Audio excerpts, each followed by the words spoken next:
Mari kita telaah perbandingan antara arus penerimaan dan pengeluaran kas. Pada sisi kiri, penerimaan mencakup dana yang masuk ke perusahaan. Contohnya meliputi penjualan tunai, pelunasan piutang, penerimaan bunga bank, hingga masuknya setoran donatur. Sebaliknya, pada sisi kanan kita melihat komponen pengeluaran. Hal ini mewakili uang tunai yang keluar dari perusahaan.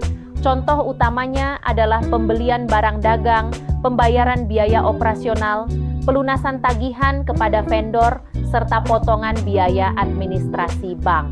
Sangat penting bagi kita untuk mampu membedakan kedua kelompok transaksi fundamental ini secara tepat demi menjaga keakuratan sistem pembukuan harian Anda kelak.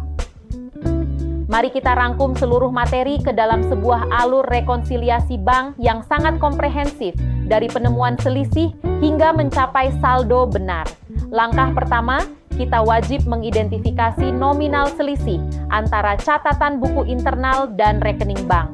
Langkah kedua, lakukan analisis mendalam guna menemukan penyebab pasti dari selisih tersebut. Langkah ketiga, lakukan eksekusi penyesuaian perhitungan pada kedua belah pihak secara cermat. Langkah keempat, segera buatlah jurnal penyesuaian untuk mengunci perubahan pada sistem internal perusahaan. Rangkaian alur yang sangat sistematis ini dipastikan akan mampu menghasilkan sajian laporan keuangan yang selalu akurat dan andal. Mari kita perhatikan perbandingan 4 studi kasus rekonsiliasi berikut. Pertama, PT Sumber Pangan menemukan selisih Rp400.000. Kedua, pihak CV Digital Solusi mencatat adanya kemungkinan salah input data. Ketiga, warung listrik Pak Surya mengidentifikasi bahwa terjadi setoran salah nominal. Keempat, Yayasan Cerdas Bangsa ternyata masih harus melakukan investigasi lebih lanjut. Berbagai variasi kasus nyata ini secara tegas membuktikan bahwa setiap selisih saldo memiliki karakteristik serta tingkat penyelesaian yang sangat berbeda. Oleh karena itu, ketelitian seorang akuntan dalam melakukan analisis penyesuaian sangatlah mutlak untuk selalu diutamakan pada setiap saat. Mari kita pahami prinsip dasar penempatan debit dan kredit pada transaksi kas harian. Aturan logikanya sangatlah sederhana. Pada kotak hijau di sisi kiri, akun kas akan didebit ketika perusahaan menerima uang masuk. Contoh utamanya adalah penerimaan dari penjualan tunai, pelunasan piutang pelanggan, pendapatan bunga bank, hingga setoran donatur. Sebaliknya, pada sisi kanan, akun kas akan dikredit ketika perusahaan mengeluarkan uang tunai. Contoh pengeluarannya mencakup pembelian barang dagang, pembayaran biaya operasional harian, pemotongan biaya administrasi bank, serta penyetoran fisik uang tunai menuju rekening bank. Ini adalah fondasi ilmu akuntansi yang mutlak. Mari kita bahas 4 pilar utama dalam membangun sistem pengendalian kas yang sangat efektif.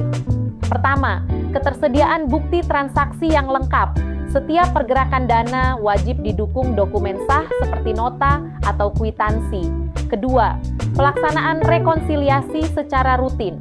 Pencocokan ini wajib dilakukan minimal pada setiap akhir bulan. Ketiga, pemisahan rekening bank. Pastikan dana proyek dan operasional harian tidak pernah saling tercampur. Keempat, penyusunan proyeksi arus kas. Analisis mingguan ini krusial untuk mengantisipasi berbagai kebutuhan likuiditas perusahaan secara sangat tepat. Terapkanlah keempat langkah fundamental ini dengan tingkat kedisiplinan yang tinggi. Mari kita pelajari sebuah studi kasus nyata dari CV Teknik Solusi mengenai pentingnya dana darurat. Sebelumnya, perusahaan ini sempat mengalami krisis likuiditas yang cukup parah. Akibatnya, pembayaran gaji seluruh karyawan terpaksa mengalami keterlambatan operasional hingga 2 minggu penuh. Sebagai solusi utama, pihak manajemen akhirnya menetapkan kebijakan ketat untuk menyisihkan minimal 10% dari setiap pencairan termin proyek, khusus menjadi dana darurat kas. Hasilnya memang sangat signifikan. Hanya dalam kurun waktu 2 bulan masa pemulihan, seluruh tunggakan gaji dan biaya rutin operasional perusahaan berhasil dibayar secara tepat waktu dengan lancar kembali. Mari kita rangkum pembahasan ini dengan melihat ekosistem pengelolaan kas secara utuh. Pada pusatnya, terdapat manajemen kas yang ditopang oleh 6 elemen penting. Di sisi kiri, kita melihat rutinitas pencatatan transaksi kas, penyediaan dana darurat, serta penyusunan jurnal penyesuaian. Pada sisi kanan, kita mengandalkan pelaksanaan rekonsiliasi bank, penyusunan proyeksi arus kas, dan penegakan sistem pengendalian internal.